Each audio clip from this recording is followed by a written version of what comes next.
industry has become very interesting here in 2025, specifically the first quarter of the year so far. So here on April 2nd, instead of doing an April Fool's episode like I should have done yesterday, welcome to HBRV Lifestyle, the podcast.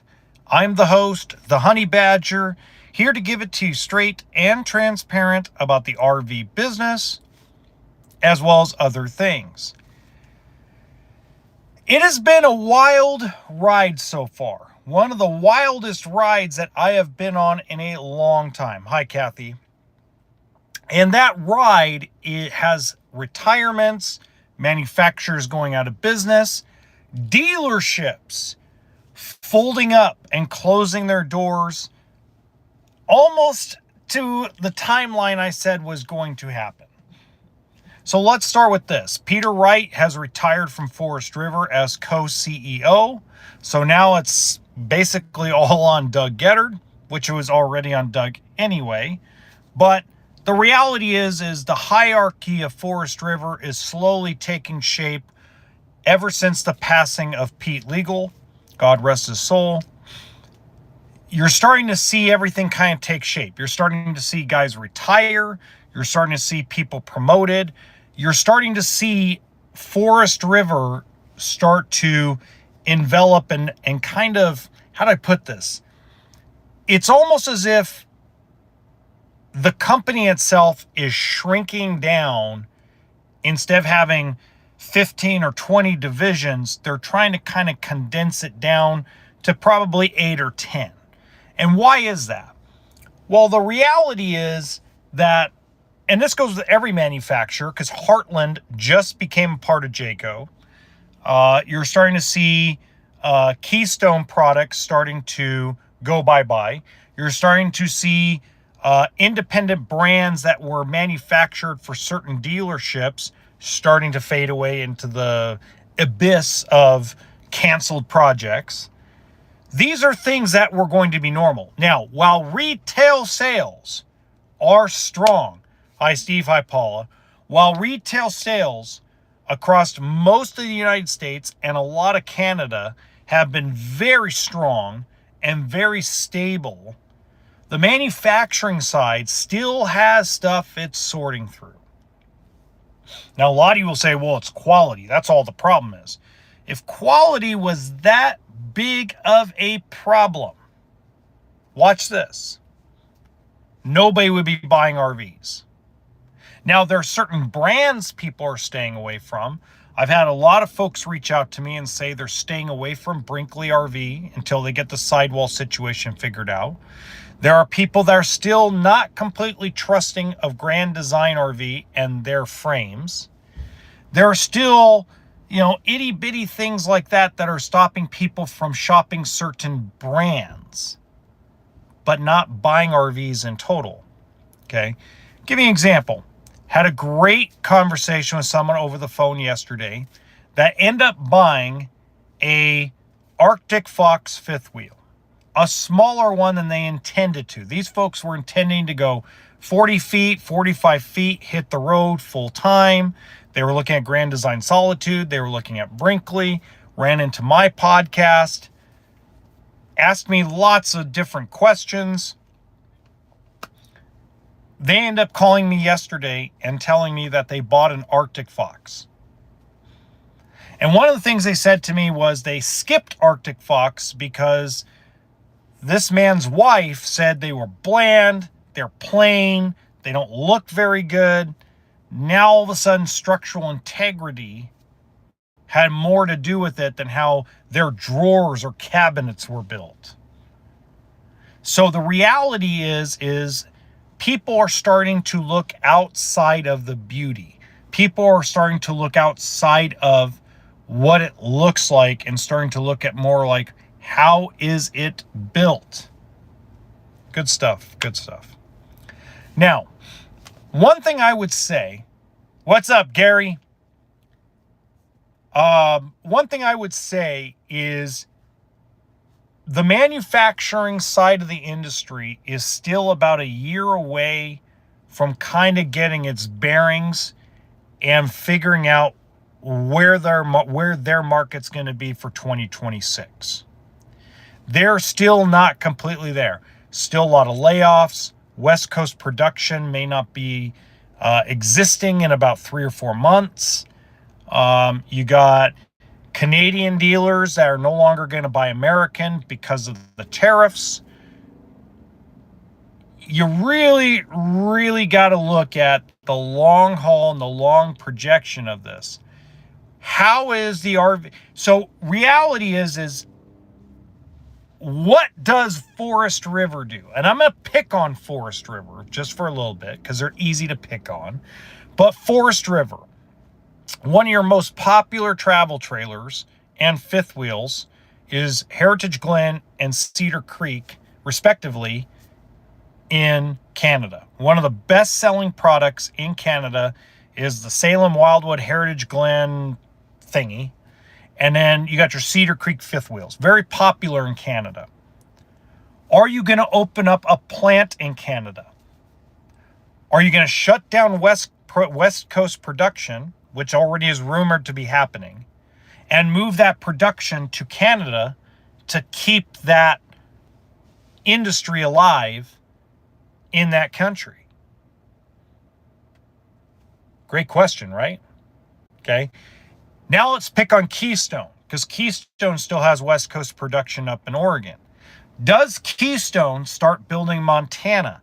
Do they shut down Oregon only to reopen somewhere in Canada to start building Montanas, Cougars, Springdales, hideouts? Does these major manufacturers hit the pause button on West Coast production, which was already in the works anyway from the rumor mill, and move that production up north to help keep that Canadian market share? That's the real question that's going to be asked over the next 3 or 4 months. That's why I said the RV manufacturing side is going to be in this turmoil for about a year. Probably maybe a year and a half. They did, but there's still West Coast production in Oregon. California's done. Oregon's next. So Oregon, you still have some Coachman product and some Cherokee product built in Oregon. And then Keystone has a plant in Pendleton, Oregon. The rumor mill, as I've been talking about, is they're going to shut those plants down probably by the end of this summer, going into year model 2026, which now may get sped up because of the Oregon or the Canadian situation. So it'll be very interesting. Ooh, Outdoors ARV, that's a great product. Great product, Kathy. Awesome product. I love those. So the glitz and glamour is starting to become less and less important to people. And it's coming.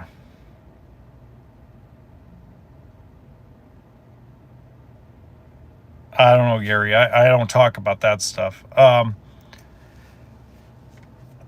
Now let's segue into the clown show that's going on, okay?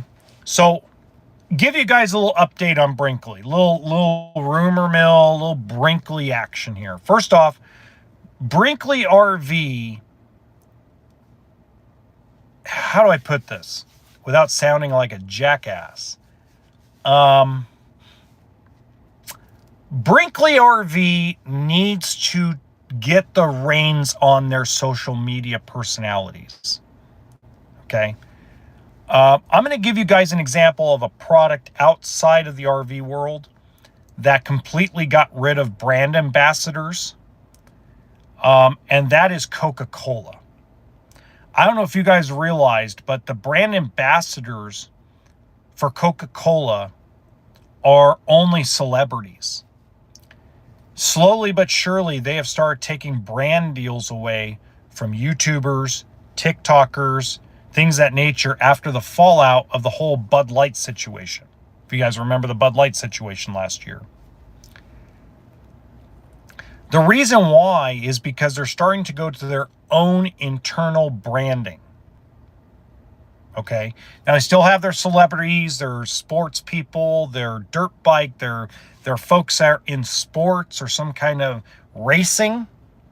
But if you go look, they have slowly pulled back Coca-Cola and subsidiary products under the Coca-Cola trademark away from brand ambassadors. Okay. It is getting out of hand. And I'm not going to blame Brinkley directly because I know that they don't have a lot of control over certain things. But if you're paying someone $120,000 a year to be your spokesperson, you need to put like some kind of like choke collar or shock collar on that person when they say stupid shit. Okay? Now you can guess who this is. I'm not going to, I've named enough names on here. You can guess who it is on your own. But now you want to say stupid shit publicly and on your videos and completely ignore what Brinkley RV has already made public. What other service people, outside service people that are not affiliated with Brinkley or affiliated with Brinkley dealerships have said about the situation. We all know that Brinkley RV will have whatever wall issue they're having solved probably by July. Right as year model 2026 is rolling off the factory line. But to straight out say that it doesn't exist and it's a lie, you're calling the company that you represent their product. You're calling the company, the manufacturer themselves, liars too. Somebody put a muzzle on these people. I swear to God, somebody put, excuse my language, cover the kids' ears. Honey Badger's gonna cuss live. Somebody fucking put a muzzle on these people quick because they're being dumb and they're being stupid. There's no need for all this stupidity. No need for it. Let's embrace certain things. Let's embrace transparency. Palomino Columbus is another example of transparency. Now, while I think Brinkley RV's excuse for the problem is all baloney, malarkey, bullcrap, manure, whatever you want to call it, I care more that they're actually dealing with it. And I've already had 3 customers that reached out to me and told me they had the problem. They're already scheduled with an outside service person to get it fixed. Or at least looked at. That's less than 3 weeks. When Grand Design RV was still gaslighting people for a year, less than 3 weeks after these folks sent me an email, they then contacted me and let me know, hey, by the way, they've already got us scheduled to come in and have a look at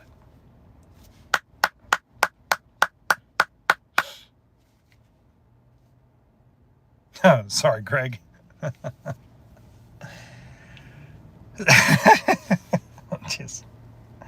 I can't believe how stupid people are. It mind boggles me, the idiocracies of people. And that's probably not even a word.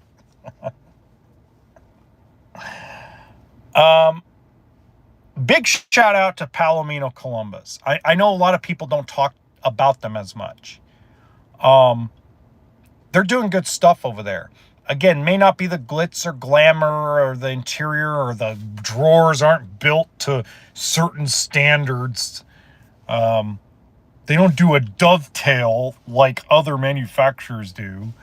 But the transparency that's coming out of that factory is mind-blowing. The transparency of Northwood Manufacturing and Outdoors RV, mind-blowing. In fact, I got a certain surprise. So right now, a good buddy of mine is actually negotiating with a couple of manufacturers to have me come in and do some transparency videos. I'm not going to announce who, because that would throw a monkey wrench into things. But let's just say that there's a couple of manufacturers that are excited to have me come and actually like do my thing, which is really exciting. They got to get past a bunch of stages before I can do that. The reason why they're starting that stage now, obviously, because your model is coming. It looks like it's going to be a lot of fun. We'll see what happens, because you got to cross over a lot of bridges to get there. I got to get cleared through legal and all this other stuff. And boy, are they going to have a cow, because first off, if you don't know, I'm going to tell you now, I ain't going to hold back, and they know it. And some of them are excited about it, and they actually want that transparency. So that's really exciting. Again, I'm not going to disclose who it is yet. If everything gets cleared up and it's a go, then I'm going to announce who it is. Okay? Because it's not the reason why, and let me explain that for just a sec, because most people are like, oh, well, why don't you just tell us? Well, the reason why I'm not telling you is, let's just say that it's brand A, and brand A is super excited. Everything's negotiated out, the fee, because they're going to pay me, okay? If it happens, all the stuff gets going, yeah, but their legal department says, oh, hell no. That's not brand A's fault. That's their legal department's fault. And I don't want there to be this tension like, oh, well, they didn't let the honey badger go there. What do they have to hide? These folks are like tremendously excited for this opportunity, because I think they're sick and tired of the same thing. So it's tough. First off, it's very tough and very hard.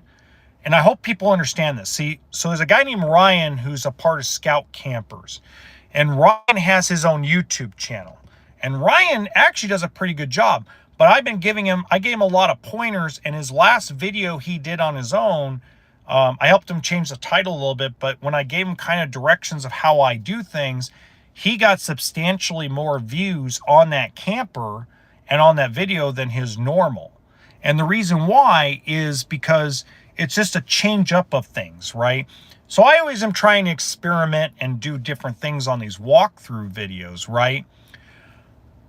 But, I still have the same kind of structure. I just change how I do things here and there, just to kind of mix it up, experiment, see what people like, they don't like, etc. Okay. That all being said, I think a lot of the manufacturers are sick and tired of, hey, this is innovative. Hey, we've been building this floor plan for 27 years, but I've never seen anything like it. Oh my God, it's so freaking beautiful. They've never done this before. I mean, they've built it for 32 years, but they've never done it this way before. They added an extra cabinet. Oh my God, they added an L to the couch. Oh my God, they put electric stabilizers instead of manual crankdowns. It's like, I think manufacturers have realized that these guys that do this are becoming less and less exciting to the actual RV consumer, not the dreamers. The dreamers love that stuff. And there's nothing wrong with being a dreamer, okay? I want to make sure that's clear. There's nothing wrong with being a dreamer. You're never going to RV. You're never going to buy an RV, but you love to go and look at them. You love to watch the videos. You love to dream about it, but it's just never going to happen for you. That's probably 95% of people that watch these YouTube videos, right? Nothing wrong with that. I do the same thing with houses. Houses I'll never own, houses I will never, ever be able to afford. I watch videos on them. I like to dream. So there's nothing wrong with that.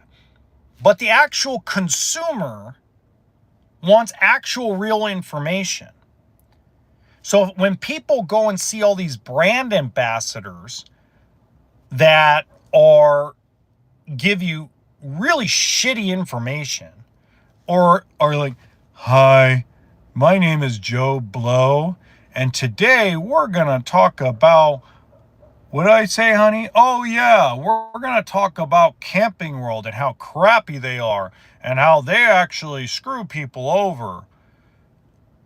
I mean, I'm a brand ambassador for a company that will never be sold at Camping World, but I still got to talk crap about Camping World. And it'll get like 300,000 views, right? What I am happy to see, and this is something I don't know these people personally, but what I am happy to see is I'm happy to see Jason from RV Miles, Miles. His latest video like 2 weeks ago about some of the camping stuff. You want to talk about a guy that actually gives you, for the most part, like 98% accurate information. Jason does it like all the time. While I may not agree with a lot of the shit that goes on in the industry, there are a few really good guys still lurking around. Jason from RV Miles, Jason and his wife, Matt's RV Towable and Matt's RV Reviews. Great source of information. JD from Big Truck Big RV. Great source of information. It's just one of those things, like, it's hard to find, and this is anything. It's hard to find information on something because the YouTube and TikTok and Instagram and all these algorithms love negativity or over positivity. Mr. Beast is a great example. Mr. Beast has hacked the YouTube algorithm with this over positivity on every video. There's no negativity. People go to him for feel-good, entertaining videos. Okay? They go to a guy like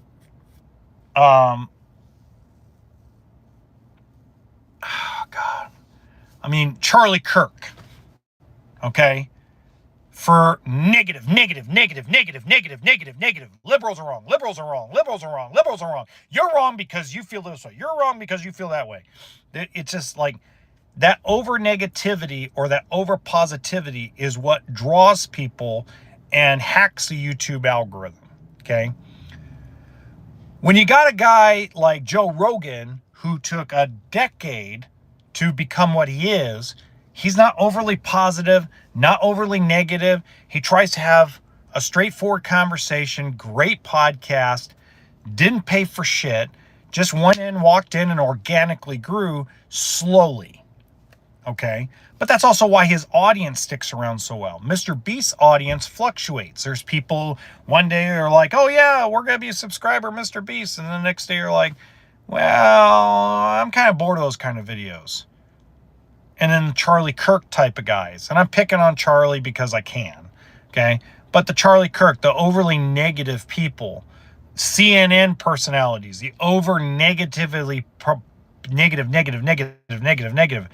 those people, again, there's addictions to that. It's mind altering. It's emotional. The emotional things are what capture us and make us feel a certain way. And there's YouTubers that have done a fantastic job on the positive side of the RV industry, and there's people who've made a negative stuff. Wingman Wisdom has probably the most negative podcast about RVs in the industry. And he's not a bad guy, because hell, I'd go have a beer with the dude. Seems like a good guy. But it's like every episode, something is negative. It's like Let's not talk about all the people that love their RV. Let's not talk about all the people that go camping all the time. Let's not talk about the massive communities of campers that are like nomads. I mean, they kind of follow each other and call each other, hey, we're going to go here this weekend. You want to join us? I mean, nobody talks about that side of the industry, the 99% of the industry. Everybody wants to talk about the 1%. Okay? And then there's people in between. I mean, I'm exaggerating when I'm saying that. But how we look at things is we have to start looking at every industry, everything with social media, everything that has to do with life. We can't just sit there and be overly overt or overly negative. It's like saying every woman born and raised as an adult is gonna sleep around, and every woman's gonna cheat and leave you as a man. And then it's on the other side, men ain't shit, and men are always gonna cheat, and men are gonna abuse, and men are controlling, and men are this, and men are that. I mean, it's like watching two worlds, and it's like, let's get everybody addicted to social media. So, last real quick thing I have for you guys is RV financing. Look, RV financing is completely different than anything that you have experienced. Okay? I want to say this out loud because it's the only way I can put it. It is easier to go finance $1 million house than it is to finance a $25,000 trailer. That's right. What's the difference? The house doesn't move. The RV is a toy that you could disappear in the middle of the desert, never be completely off the grid, and never pay the loan. So when you're sitting there bitching about the interest rates, just remember that it is a toy. It is a lifestyle. The bank takes all the risk in the loan.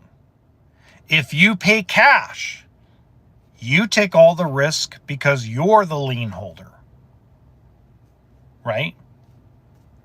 So in the reality, this is a lifestyle purchase. This is not a need. This is a change your life, get out of the rat race, go be you without any judgments. So don't look at the interest rate. Look at everything in total. Not about the money always. The money is a part of it. But ask yourself the golden question. Do you want to change your life for the better? And will this lifestyle help set you on that goal? Until next time, remember that RV stands for what?